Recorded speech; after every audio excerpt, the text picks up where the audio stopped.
Friday. I don't know. They just come and they keep coming and they keep coming and it feels like it's going quicker. It's like 52 of them in a year. And I was really hoping that today was going to be cooler.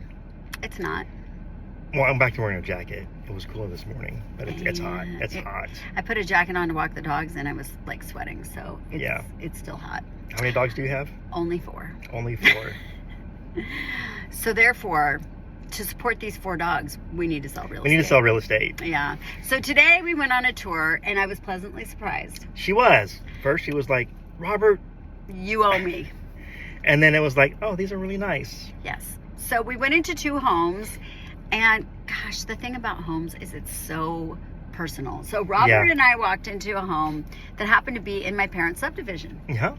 And I really liked it. I was pleasantly surprised. It is a great location and the views are fantastic. You're right in the mountain and city views. Gated in McDowell Mountain Ranch. In guard the mountains, guard gated. And you have you're right by the village. You're right by, I mean, you're about 10 minutes from Scottsdale Quarter. You're in a great location and totally out of the way. You feel like you're in this, I don't know, in the mountains, yet you're close to everything. Yeah, and it's big enough where it almost acts as its own little resort because you have nice gathering areas outside. And I mean, the views great community. You have community pool. Yeah, I would definitely be chilling out in the evening. Tennis.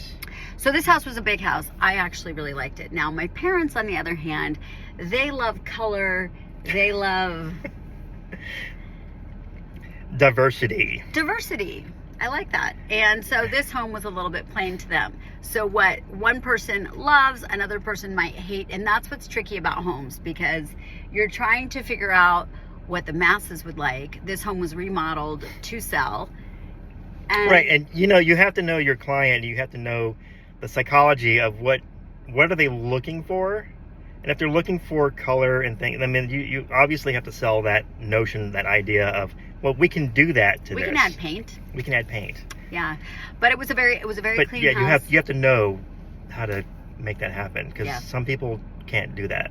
Or the reverse. But this home was a super clean home and big, great home for a family, great schools, gated. I mean, this house really had a location lot of 10, everything is 10.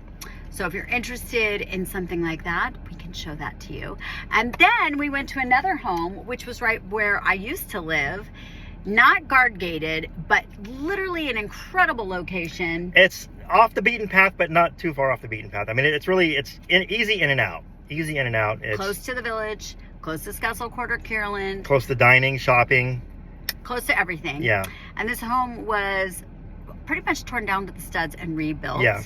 They did this traditional, they left 2 walls up and then built the rest of the house around it. And this house, I loved it. Yeah, backyard is to die for. I loved it. Robert would get naked in the backyard. Yeah.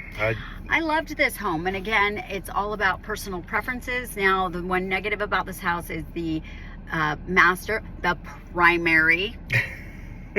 Robert, it's the primary. It depends on what state. So the primary is upstairs. So, and I did learn the hard way that having your primary upstairs, like I do, can be difficult when you have an accident like tearing your ACL, MCL, and meniscus. So there is that concern, and a couple who was older, they were looking at buying it, and they were just like, does this make sense to put our primary upstairs? And it was the only thing upstairs. A lot of times, last week we saw a house where the upstairs only had children's bedrooms, and so if you're an older couple, an empty nester, you would never, ever, ever, ever have to go upstairs. Yeah, you would never have to go up there. So you could kind of justify, okay, well, if I have guests, they'll be upstairs. We won't have to worry about it. But when your primary is upstairs, you got to take all those things into consideration because there's no elevator. We discussed where to put the elevator. Yeah, they have a washer and dryer, so that shaft could be converted into a weight-bearing engineered elevator shaft. So you'd wind up in the closet. So the option is there to put an elevator. And that only costs you about $300,000. Yeah. Only. It's all relative, isn't it?